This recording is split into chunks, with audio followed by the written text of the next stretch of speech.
Hello students, हम पिछले class में लेक्चर 6 में टेरिडोफाइटा में लैंगिक जनन के बारे में पढ़ रहे थे। टेरिडोफाइटा में लैंगिक जनन में हमने कुछ बातें आपको पहले भी बता दिया था, कुछ आज बताएंगे। जैसे पहले बताई हुई गई बातों में टेरिडोफाइटा का मुख्य पौधा स्पोरोफाइट्स होता है।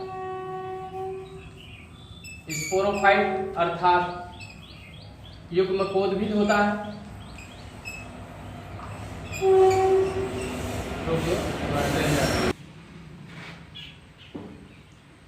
जिसमें दूसरी प्रवस्था जो गैमेटोफाइट होती है, ब्रायोफाइटा के विपरीत ये दोनों प्रवस्थाएं स्वतंत्र रूप से बीजाणुभी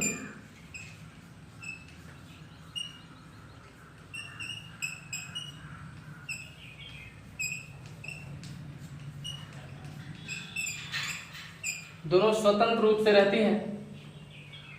इनमें लैंगिक जनन में जो बनने वाले युग्मक होते हैं वो विषम युग्मकी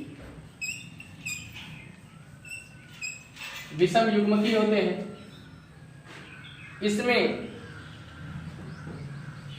युग्मक का निर्माण के लिए युग्मक धानी, जिसे आप गैमेटेंजियम कहते हैं, बनती है। गैमेटेंजियम दो प्रकार के होते हैं, दोनों अलग अलग पौधे पर या फिर एक ही पौधे पर बनते हैं। जिसमें नर युग्मक धानी मेल गैमेटेंजियम, जिसे आप एंथ्रीडियम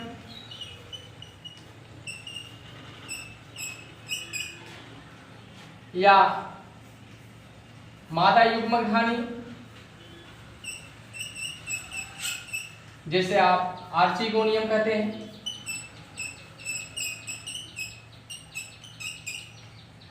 इस एंथ्रीडियम में एंथ्रियोजॉइड्स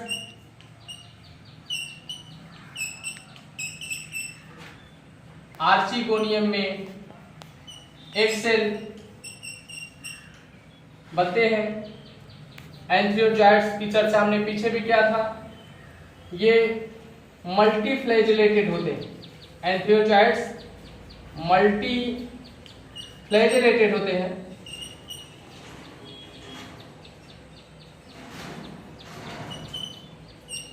अर्थात इनमें नंबर ऑफ फ्लैजेला बहुत अधिक होते हैं, कशाभिकाओं की संख्या बहुत ज्यादा होती है। जबकि ब्रायोफाइट्स में हमने देखा था उनमें कशेरुकियाएं दो होती थी। ये एंथ्रियोजॉइड्स एक सेल को निषेचित करते हैं। ब्रायोफाइटा के विपरीत इनमें निषेचन के लिए जल की आवश्यकता नहीं होती, या कुछ में जल की आवश्यकता होती भी है। इस प्रकार से इनके निषेचन के पश्चात जाइगोट का निर्माण होता है। ये जाइगोट वृद्धि करके स्पोरोफाइट का निर्माण करते हैं।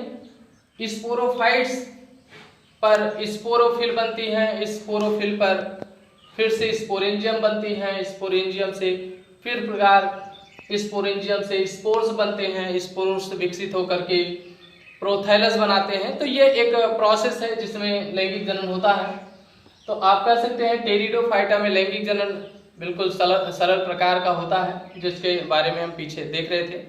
आगे हम देखेंगे अनावृत बीजीय पौधों अनावृत बीजीय पौधों में लैंगिक जनन कैसे होता है। तो अनावृत बीजीय पौधे टेरिडोफाइट से ज्यादा विकसित पौधे होते हैं। इनमें नर पौधा और मादा पौधा दोनों अलग अलग होते हैं, यानी कि ये एक लिंगी होते हैं। ये मेल प्लांट और फीमेल प्लांट।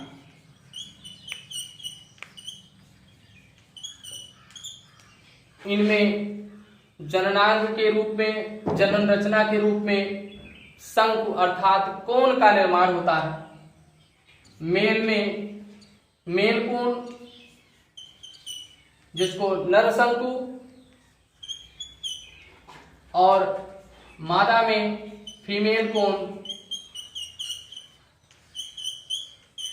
जिसे आप मादा शंकु कहते हैं, यहां पर नर शंकु कहते हैं। मेल कोन नर शंकु में सूक्ष्म बीजाणु पर्ण,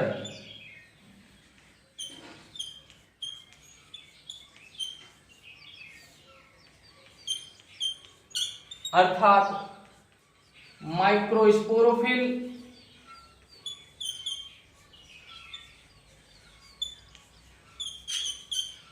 का निर्माण होता है। माइक्रोस्पोरोफिल किसे कहते हैं? इसमें कुछ ऐसी पत्तियां पाई जाती हैं जिन पर स्पोर्स बनते हैं। तो जिन पत्तियों पर स्पोर्स बनते हैं उन्हें हम माइक्रोस्पोरोफिल्स कहते हैं। ये माइक्रोस्पोरोफिल्स पर सूक्ष्म बीजाणुधानी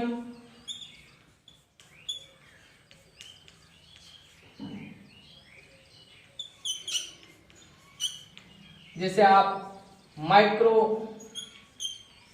स्पोरेंजियम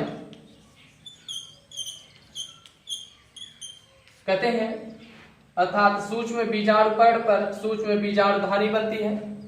इस सूक्ष्म बीजाणुधानी के भीतर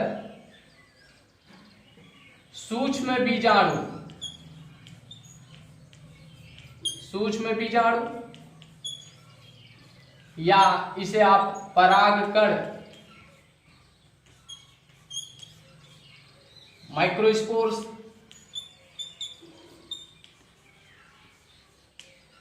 और पॉलन ग्रेन्स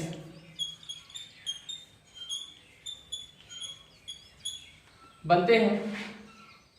ये परागकण बनने के पश्चात सूक्ष्म बीजाणुधानी से मुक्त हो जाते हैं और परागण की क्रिया में भाग लेते हैं।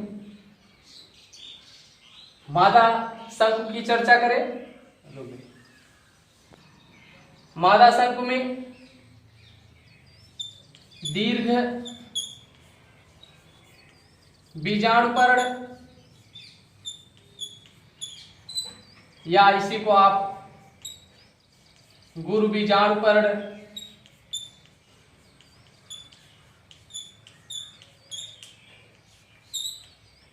मेगा स्पोरोफिल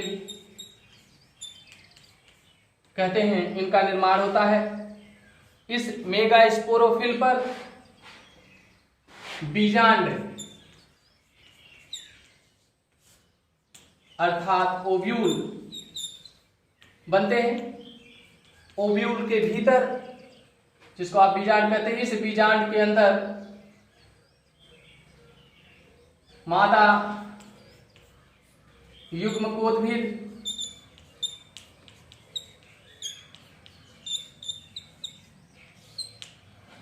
का निर्माण होता है। इस मादा युग्मकोद्भिद में मादा युग्मक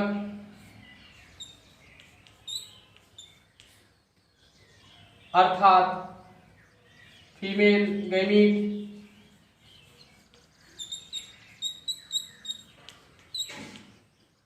जिसे आप एक सेल अंड कोशिका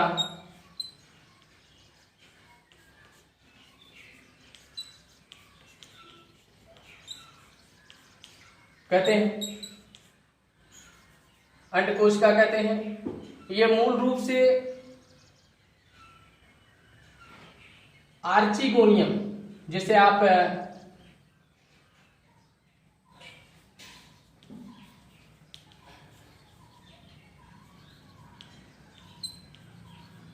स्त्रीधानी कहते